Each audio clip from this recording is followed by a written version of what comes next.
What's up mga kabro? For today's video, ang ating pag-uusapan is all about sa bagong issue ng card ng GCash. Kung mapapansin niyo, dati ang ini-issue is GCash Mastercard na tinatawag natin. Pero ngayon ang ini-issue na is yung Visa card ng GCash. So GCash Visa card na ang tawag. Pero huwag kayong mag-worry kasi magagamit pa rin natin GCash Mastercard natin hanggat hindi na-expired yung card na in-issue sa atin o yung binili natin.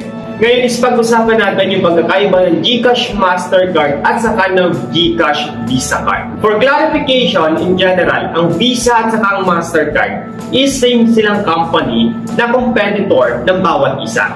So meaning to say, ang Visa kalaban lang yung Mastercard at yung Mastercard kalaban lang yung Visa. At nagkakaiba lang sila sa mga bonuses, sa mga interest, etc. Pero ang purpose niya is ganun pa rin. Hindi naman nagbabago yung mga charges pag mag-withdraw tayo gamit ang ating Visa, GCash card, o kaya yung GCash Mastercard natin, yung old, wala pa rin magbabago doon.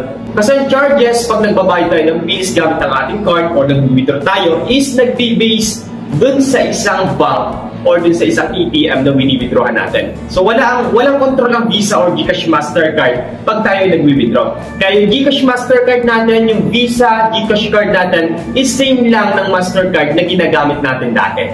Kung mapapansin nyo sa PayMaya app or yung Maya app na ngayon is nag-o-offer sila ng Mastercard at saka ng Visa card. Kasi may mga ilang establishments or mga company na hindi tumatanggap minsan ng Mastercard, ang kailangan nila is Visa card.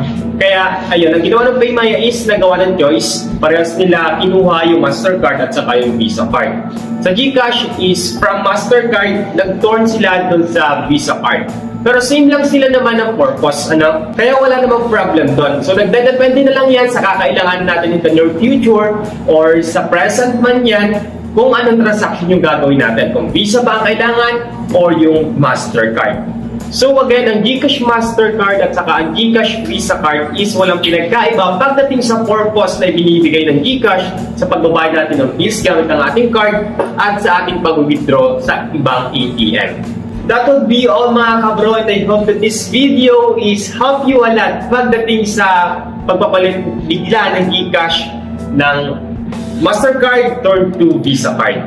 So ayun mga kabro, stay safe and God bless.